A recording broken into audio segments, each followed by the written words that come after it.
আসসালামু আলাইকুম বন্ধুরা, বাঙালি কন্যা চ্যানেলের আরেকটি ব্লগে তোমাদের অনেক অনেক স্বাগত। আশা করি তোমরা সকলেই অনেক অনেক সুস্থ আছো আর ভালোই আছো। আমিও অনেক অনেক সুস্থ আছি, ভালো আছি আল্লাহর রহমতে। তোমরা তো জানো আমার সকালটা শুরুই হয় আমার রান্নার ঘর থেকে। কেন বলো তো, আমার হাজব্যান্ড তো সকাল সকাল চলে যান, মানে এই ঠান্ডার দিনেতেও ওনাকে 6টার মধ্যে বেরিয়ে যেতে হয়। তাই জন্য ওনাকে আমি সকাল সকাল টিফিন করে আগে তাড়াতাড়ি ছেড়ে দিয়ে তারপরে আমি অন্য কাজ করি। তারপরে শুধু হাজব্যান্ডকে ছেড়ে দেওয়ার পরও কিন্তু আমার শুধুমাত্র ওই কাজটুকু থাকে না। তারপরে আমার 6:30 7টার মধ্যে আমার ছোট দেওর যায়, তাকে আমাকে ছাড়তে হয়। তো এই কাজগুলো কিন্তু আমার করে নেবার পরেই তবেই কিন্তু আমি বিছানার দিকে আসতে পারি।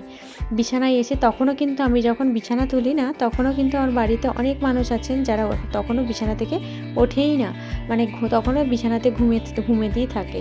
আমার বিছানা গোটানো হয়ে যায়, আমার বাচ্চাকে ফ্রেশ করানো হয়ে যায়, তারপরে আমি একটু রেস্ট করতেও পারি। তারপরে কিন্তু সকলে কিন্তু ঘুম থেকে উঠে তবেই কিন্তু আমাদের খাওয়া দাওয়াটা কিন্তু একসঙ্গে হয়, যেহেতু সেই জন্য ওয়েট করি সবাই একসঙ্গে উঠলে তবেই কিন্তু খাওয়া দাওয়া স্টার্ট করি। আমি কিন্তু অফ ক্যামেরায় খাওয়া দাওয়াটা করে নিই, তারপরে কিন্তু আমি আবার তোমাদের সঙ্গে আমার সমস্ত দিনের সব কিছু শেয়ার করতে থাকি। এখন দেখো আমাদের না এই দিকটাই, যেহেতু আমরা মাথা করে এই দিকে শুই, সেহেতু এদিকে জানালার দিকটা ঠান্ডা লাগে, সেই জন্য কাঁথাটা আগে ঝুলিয়ে দিতাম। এখন না নিচের দিকে ওই যে একটা শান মতো রয়েছে, ওখানটায় কিন্তু বেশ ঠান্ডা লাগে পা ঠেকে গেলে, ওই জন্য ওখানটায় মিলে দিয়েছিলাম। ওখানটা মিলে দিলে কিন্তু পাটা ঠেকলে কিন্তু আর অতটা ঠান্ডা লাগে না। আর এই দিকটা কিন্তু আমি এখন আমার বেড ঝাড়ু দিয়ে বেডটা ভালো করে ঝেড়ে নিচ্ছি। আমার বেড কভারটা কিন্তু বেশ পরিষ্কারই আছে, বলো তো, একদম সুন্দর করা সাদা মতো রয়েছে, বেশ পরিষ্কার পরিচ্ছন্নই রয়েছে। আমি এখন টাইট করে বিছানাটা ভালো করে টেনে টেনে গুছিয়ে নিচ্ছি। নাহলে বিছানার চাদর যদি গোটানো থাকে না, দেখতে অতটাও ভালো লাগে না, ওই জন্য আমি একটু সুন্দর করে টাইট করে বিছানার চাদরটাকে গুটিয়ে দিচ্ছি। এবার এখানটা কিন্তু আমাকে পরিষ্কার করে নিতে হবে, কারণ এই দিকটা টেনে টেনে জোহানবাবু নিচের দিকে নামে, সেই জন্য একটু মুড়ে যায়। এখন আমি চলে এলাম আমার টেবিলটা একটু ঘাঁটাই ছিল, মানে অগোছালো, সেই জন্য টেবিলটা একটু পরিষ্কার করে নিচ্ছি। তবে অন্যান্য দিনের থেকে আজকে টেবিলটা কিন্তু একটু ওরই মধ্যে যেন ভালোই ছিল। আর এখন আমি চলে এলাম ছাদে, আমার কিছু জামা কাপড় আছে সেগুলোকে রোদে দিয়ে দিতে, কারণ এখনও তো কেউ ওঠেনি সেভাবে। তাই আমি সকাল সকাল এই কাজগুলোকে সেরে নিলে আমার কিন্তু অন্য দিকের কাজগুলো তাড়াতাড়ি হবে। না হলে কিন্তু একটু রেস্ট করে আবার যখন এই কাজগুলো করতে আসবো, তখন ওই দিকের কাজগুলো আবার দেরি হয়ে যাবে। আগের দিনে আমার জোহানবাবুর এই জ্যাকেটটার ব্যাগটা কেচে রেখেছিলাম, তাই ওইগুলো কিন্তু একটু ভালো করে রোদে চাড়িয়ে দিলাম, সেইভাবে শুকাচ্ছিল না, সেই জন্য। আর এই দিকে আমি আমার হাজব্যান্ডের জ্যাকেট মাফলার এগুলো কিন্তু আমি কেচে ভালো করে কমফোর্ট দিয়ে রেখেছিলাম। তারপরে কিন্তু এখন আমি ভালো করে এখানে শুকোতে দিয়ে দিচ্ছি। এদিকটায় রোদ থাকে, সকালে রোদটা এদিকটায় উঠে বলে না, এদিকটা অনেকটা রোদ পায়, সেই জন্য আমি কিন্তু জামা কাপড়গুলো এই দিকটাতেই দিয়ে দিচ্ছি। এরপর আমি চলে এলাম উনুন পাড়ে। আজকে কিন্তু আমার রান্নাটা একটু কম হবে, কেন বলো তো, আমার একটু রান্নাটা আজকে কম হওয়ার একটাই কারণ আছে, সেটা হচ্ছে আমার দেওরকে ছাড়ার জন্য আমার যা একটা তরকারি আমার আগেই করে নিয়েছি, একটু অল্প ভাতের সাথে, কারণ আজকে আমার রান্না করতে একটু দেরি হয়েছে, ওই জন্য। এখানে আমি একটা পাকার যে ছাইগুলো সেগুলো কিন্তু আমি ভালো করে বের করে নিচ্ছি, কারণ আজকে আমি এক পাকাতেই রান্না করব। যে অল্প ছাই হয়েছিল সেই ছাইগুলোকে বের করে আমি এখন আলাদা জায়গায় রেখে দেবো, কারণ একজন বলেছে ওই ছাইগুলো নেবে, সেই জন্য আমি কিন্তু ছাইগুলোকে রেখে দিয়েছি, ফেলে দিইনি। এখানটা আমি উনুন পাড়টা ভালো করে পরিষ্কার করে নিচ্ছি, এরপর কিন্তু আমি ভালো করে উনুনটা ধরিয়ে নেব, তবেই কিন্তু আমি এক পাকাটা ধরাতে পারবো। আর এক পাকাতে আমি আজকে কিন্তু কাঠ দিয়েই রান্না করব, সেই জন্য আমি আগে ভালো করে কাঠগুলোকে নামিয়ে নিলাম, তারপরে কিন্তু সুন্দর করে উনুনটা ধরিয়ে নেব। আর আমার এক পাকা ধরাতে কিন্তু একটু টাইম লাগে, কেন বলো তো, শীতকালের দিন তো আগুনটা জ্বলতে কিন্তু একটু সময় নেয়। আবার আগুনের সঙ্গে সঙ্গে যখন হাঁড়ি বসিয়ে তখন তাতে আমি যখন হাঁড়িতে পানি দিয়ে যখন আমি রান্নাটা চাপাবো, তখন কিন্তু আরেকটু টাইম নেবে, কেন বলো তো, ভাতটা হতে একটু দেরিই হয়। শীতকালের দিনে কিন্তু সব কিছু কিন্তু দেরি হয়, কেন ওই পানিটা গরম হতেও কিন্তু অনেকটা দেরি হয়ে যায়, সেই জন্য ভাতটা ফুটতেও কিন্তু অনেকটা দেরি হয়। আর এই শীতকালের দিনে যখন আমি 3:30-র সময় উঠে রান্না করতাম, তো ভীষণ কষ্ট হতো জানো তো, একে তো ঘুমের ডিস্টার্ব হতো, আবার দ্বিতীয়ত এই যে রান্নার দেরি হয় প্রচণ্ড, সেই জন্য 3:30-র সময় ওঠাটা আর 12টার সময় শোয়া, মানে আমার ঘুমটা সেভাবে হতোই না, সেই জন্য একটু কষ্ট হতো। কষ্টটাকে কিন্তু কষ্ট বলে মনে করতাম না। এই গরিবের ঘরে অভাবের সংসারে যখন 2 পয়সা ইনকামের জন্য আমার হাজব্যান্ড সকাল 6টার সময় উঠে বিছানা থেকে উঠি গোসল টোসল করে বেরোতে পারছে, আমি একটু কষ্ট করে নাই রান্নাটাই করে দিলাম, সেই জন্য আমার অতটা কিছু মনে হতো না। কষ্টটাকে কষ্ট বলে মনেই করতাম না। আবার কি বলতো, ডাক্তারে যখনই বলল যে না এইভাবে চললে কিন্তু আমার অন্যরকম সমস্যা হতে পারে, ব্রেনের সমস্যা হতে পারে, সেই জন্য হাজব্যান্ড শুনে কিন্তু ওই জিনিসটাতে বলল না আমি রান্না করা ভাতও খাবো না, আর আমাকে শুধুমাত্র অল্প টিফিন করে দিলেই আমার হয়ে যাবে। আমার হাজব্যান্ড কিন্তু প্রচণ্ড কেয়ার করে আমাকে সব দিক থেকে। আল্লাহর কাছে লাখ লাখ কোটি কোটি শুকর ওই রকম একটা ভালো হাজব্যান্ড পাওয়ার জন্য। আর এদিক থেকেও আমি অনেক অনেক শুকরিয়া আদায় করি। আমার যে এই দিন চলে যাচ্ছে প্রত্যেক দিন, যে আল্লাহর রহমতে আল্লাহ কম রুজি করলেও বেরুজি করে না। আল্লাহ যেটাকে খাওয়াচ্ছে যেটুকু করাচ্ছে সেটাই আল্লাহর কাছে লাখ লাখ কোটি কোটি শুকর। এটাই হয়তো অনেক মানুষ আছে যেটা সবসময় পান না। তো আমি এইভাবেই কিন্তু দিন যেটা চালিয়ে যেটা চলছে আল্লাহর কাছে সেই জন্য শুকরিয়া আদায় করছি।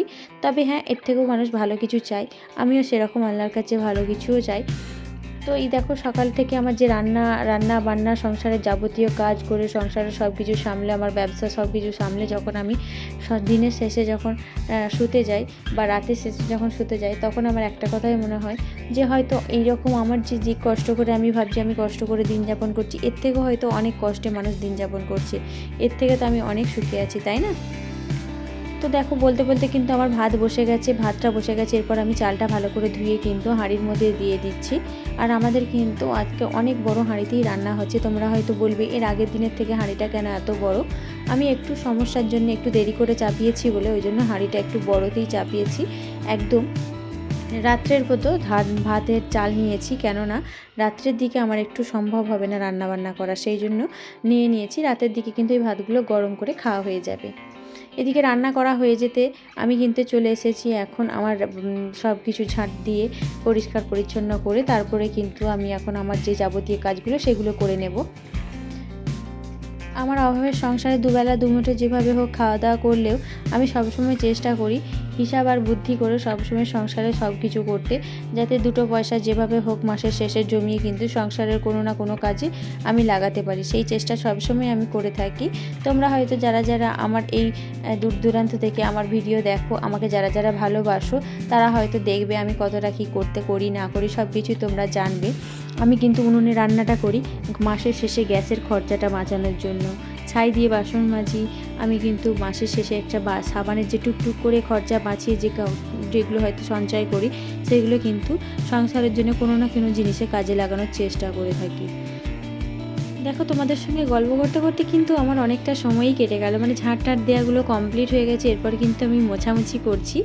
তো একটা কথা বলতে ভুলে যাচ্ছিলাম, তো যে দূর দূরান্ত থেকে আমার আপুরা আমার ভিডিও দেখছো তাদেরকে বলবো অবশ্যই একটা সুন্দর কমেন্ট করে একটা সুন্দর করে লাইক করে দিয়ে যেও। আর যারা এখনও পর্যন্ত নতুন আছো তাদেরকে বলবো অবশ্যই সাবস্ক্রাইব করে আমার পাশে থাকবে সবসময়।